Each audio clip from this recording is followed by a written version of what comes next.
मानवाधिकार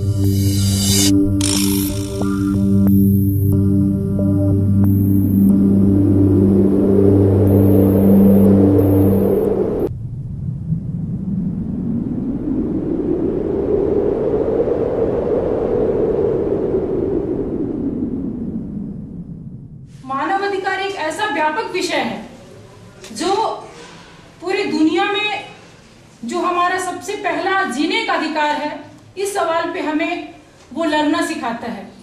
हम लोग सोचते हैं कि मानवाधिकार जो मिला है हमें, जो अंतर्राष्ट्रीय पैमाने पे, वो ऐसे ही मिल गया है। ऐसी बात नहीं है। जिस तरह से हम लोग हर एक विषय पे लड़ाई लड़ते हैं, संघर्ष करते हैं और वो हम सरकार से पाते हैं, समाज से पाते हैं, वैसे ही ये मानवाधिकार भी है। अंतर्राष्ट्रीय स्तर पे मानव अधिकार को पाने के लिए पूरी दुनिया भर में बहुत ही तमाम तरह की लड़ाइयां लड़ी गई है, हर स्तर से लड़ाई लड़ी गई है और तब जाकर के ये मानव अधिकार पूरी दुनिया के लोगों को मिला है, जिसे हम आज पूरी दुनिया में मानवाधिकार दिवस के रूप में मनाते हैं। आज हमें सोचना है कि आज कैसे हम अपने अधिकारों के लिए हम बहुत जबरदस्त तरीके से अपना आवाज उठा सकते हैं। इसलिए कि ये जो संस्थाएं हैं, ये जो संस्थाएं बनाई गई, एक तरीके से अपने ही जगह में, अपने ही घर में बाघ पालने का जैसा सिचुएशन है। हम आशा करते हैं सरकार से, हम आशा करते हैं इन संस्थाओं से, लेकिन हम जानते हैं कि ये संस्थाएं और ये सरकार हमारे अधिकारों की रक्षा करने में नाकाम है। इसलिए जरूरी है कि जो आंदोलन, ये झारखंड के संदर्भ में कहा जाए तो जो आंदोलन अलग राज्य का मांग को लेकर के हो, या आज जो परिस्थिति है, जो औद्योगिक घरानों द्वारा हमारे जल जंगल जमीन का जो लूट के लिए जो व्यवस्था बनी है और लूट के लिए जो प्रयास किए जा रहे हैं, उसके लिए हमको संगठित होकर के, मजबूत होकर के हमको आगे जाने का जरूरत है। हमको उस नारा एक मानवाधिकार संस्था है, एक संगठन है। ऐसी संगठनों का भी हम कैसे करके एक इन लोगों के बीच में एक ब्रिज या सेतु बनाने का काम कैसे कर रहे सरकार। बिना इनका मदद से ऐसे लोगों को आप कभी भी मदद नहीं कर सकते। जैसे ट्रैफिकिंग के सवाल पर जब भी किसी जो यहाँ से जिसका मानव तस्करी में जो लोग शिकार हुए हैं, यहाँ के लड़की लोग, महिलाओं, बच्ची लोग, तो उनको छुड़ाने में कहीं ना कहीं ऐसे मानवाधिकार संगठन और एनजीओ का एक बड़ा भूमिका है। तो अगर आप देखते हैं कि ये लोग और सरकार का साथ इसका जो संबंध, उनके बीच का जो संबंध है वो उतने अच्छा नहीं है। तो हम लोगों को ये समझ बनाना है कि हम जो विभिन्न संस्थाएं हैं मानवाधिकार के लिए, उसका रक्षा करने के लिए, उसको हम कितना कारगर बना सकते हैं। और उस पर आज का जो पूंजीवाद है वह पहले से अधिक जो है वह चालाक और धूर्त है।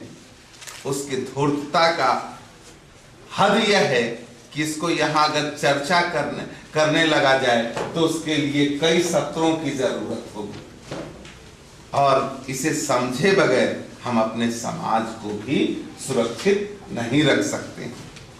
और दूसरा चीज है कि वह मानवाधिकार संस्थाओं को बनाकर वह एक पूंजीवादी आंगन दिया हुआ है जहां हम अपनी बात कह तो सकते हैं, लेकिन वह मानेगा कि नहीं मानेगा वह उसके अधिकार में है। इसे हम कई कानूनों और न्याय के फैसलों में भी देख सकते हैं। और सिर्फ यहाँ बैठे लोग ही मानवाधिकार के हनन के शिकार नहीं हैं। आज पूरा देश और पूरी दुनिया की 99% आबादी जो है वह मानवाधिकार के हनन का शिकार है। आप इसको बेहतर तरीके से समझ सकते हैं व्हाइट कॉलर लेबर के रूप में।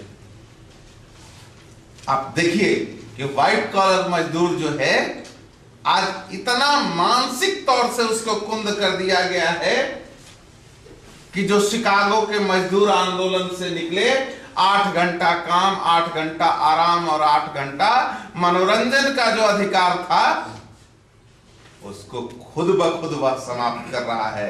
18 घंटा और 20 घंटा काम कर रहा है। कहां जाएगा आज का समाज? कहां जाएगा? जो 18 घंटा काम करेगा वह कितने साल तक काम करेगा, यह सोच लीजिए। यह सिर्फ यहां का सवाल नहीं है, ये पूरे दुनिया और पूरे समाज का सवाल है यह, कि हम कहां खड़े हो रहे हैं, किस समाज में जी रहे हैं। और इसके लिए हमको यह समझना पड़ेगा कि ह्यूमन राइट का जो आंदोलन है वह सिर्फ ह्यूमन राइट का आंदोलन नहीं है और एनजीओ का आंदोलन नहीं है। यह पूरे जन आंदोलन की मांग करता है यह, और इसकी अपेक्षा है कि अगर इसको हम नहीं करते हैं तो राज्य तो रहेगा ही नहीं, हम भी कितना रहेंगे, यह सोचने की जरूरत है। और विकल्प कई खुले हैं जिसकी चर्चा फिलिप जी ने और गोपी भाई ने किया है। आज लैटिन अमेरिका को देखिए, आज अरब कंट्री को देखिए, सारे जगह पर इस नव पूंजीवाद के घोड़े को रोकने की कोशिश की जा रही है। और आप आगे बढ़िए और मानवाधिकार की लड़ाई के साथ इस नव पूंजीवाद के घोड़े के लगाम को थामिए और कहिए कि तुम्हारा राज अब नहीं चलने वाला है। इन्हीं बातों के साथ मैं अपनी बात समाप्त। मानवाधिकार की बात करते हैं तो हमें विशेष रूप से बच्चों पे बात करने की जरूरत है, क्योंकि हम बड़े लोग तो अपनी बातें कर लेते हैं और हम जहाँ भी चाहे चिट्ठी लिखते हैं, कंप्लेन करते हैं, कोर्ट जाते हैं, धरना देते हैं, और बच्चों के बारे में क्या? तो ऐसे में इतनी बड़ी संख्या बच्चों की है तो उनके अधिकारों के बारे में अलग से बात करने की जरूरत है। अब झारखंड में जितने मानवाधिकार का उल्लंघन हो रहा है खुलेआम सब लोग देख रहे हैं। खुलेआम लड़कियां बिकी जा रही है, बच्चियां बिकी जा रही है, महिलाएं बिकी जा रही हैं। आज की तारीख में डायन प्रथा हमारे राज्य में है, ये सोच के कितना बड़ा खराब लगता है, लेकिन आज भी डायन के नाम पे महिलाओं की हत्या हो रही है, खुलेआम बच्चियों का बलात्कार हो रहा है, छेड़खानी हो रहा है, सारा कुछ हो रहा है, उत्पीड़न हो रहा है, लेकिन राज्य महिला आयोग का उसमें कोई भूमिका नहीं है। आपका राज्य सरकार का कोई भूमिका नहीं है। राज्य महिला आयोग को बस उनका काम क्या है कि सेमिनार में जाकर के अच्छी अच्छी बातें करना, अच्छा अच्छा फोटो खिंचवाना, प्रोजेक्ट में जो पैसा आता है उन पैसों को सेमिनार के माध्यम से खर्च कर देना। लेकिन सचमुच में अगर वो राज्य महिला आयोग है तो महिलाओं के हित के लिए, महिलाओं के मानव अधिकार की रक्षा के लिए, महिलाओं की सुरक्षा के लिए वो कैसे काम करेगा, किस तरह से काम करेगा, इन बातों पे उनका कोई ध्यान नहीं है। और नहीं सरकार को कोई मतलब है। सरकार को कोई मतलब होता तो आप देखिए पिछला सदस्य भी मात्र 3 सदस्यीय कमेटी चली इनका राज्य महिला आयोग का, और अभी भी इन्होंने 3 सदस्यीय कमेटी बनाया है और कहीं कोई बहस नहीं है कि आखिर ये बड़ी कमेटी बननी है तो 3 सदस्यीय कमेटी है क्यों? इनको कोई संसाधन नहीं दिया जाता है तो आखिर क्यों? ये संसाधन इनको एक संपूर्ण संसाधन क्यों नहीं आप देते हैं ताकि वो सचमुच में अगर उसमें कोई महिला है वो काम करना चाहते हैं। अभी महुआ माझी उनकी राज्य की अध्यक्ष बनी है, उनके अंदर में काम करने की कुछ इच्छा है तो उनके पास अगर आप उनके पास जाएंगे तो वो भी वही सवाल बोलेंगे कि हमारे पास तो कोई संपूर्ण अधिकार ही नहीं है कि हम एक राज्य स्तर पे व्यापक पैमाने पे हम महिलाओं के हित में महिलाओं के लिए कुछ काम कर सके। तो हम ये कहना चाहते हैं साथियों कि हम लोग ये मान लिए हैं कि कुछ नहीं होगा, ये तो सरकार का अंग बन के रहेगा, लेकिन नहीं, हमें आज ये संकल्प लेना है मानव अधिकार दिवस के दिन कि इसे हम सरकार का अंग बन के नहीं रहने देंगे। हम पूरी दुनिया में हर तरह से लड़ाई लड़े, सोशल मीडिया के तहत लड़ाई लड़े, जन आंदोलनों के माध्यम से लड़ाई लड़े, तमाम तरह के संघर्ष के माध्यम से लड़ाई लड़े कि नहीं, हमें इसे स्वतंत्र एजेंसी बनानी है, हमें इसे स्वतंत्र निकाय बनाना है जहां पर वो सचमुच में मानव अधिकार की रक्षा के लिए काम कर पाएगा। आज का जो समय है इतना बदलाव आ गया है कि अधिकार के बारे में बहुत सारे लोगों को जानकारी भी नहीं है कि अधिकार है क्या चीज। और आज अगर अधिकार की बात अभी फिलहाल झारखंड अलग होने के बाद छोटे छोटे बच्चों को ये पता हो गया कि ये मेरा पिता का अधिकार है, ये जमीन हमारा है, और घर से ही अधिकार की बात शुरू होती है। और अधिकार जो है घर से एक परिवार से ही उठता है और एक विकराल रूप ले जाता है और यहाँ तक कि एक दूसरे को हम मार काटने के लिए हम तैयार हो जाते हैं। तो अधिकार कहाँ तक सच है और अधिकार हमको कहाँ तक मिलता है, इसकी जानकारी के लिए आजकल स्कूल में पढ़ाई की बात सरकार रख रही है।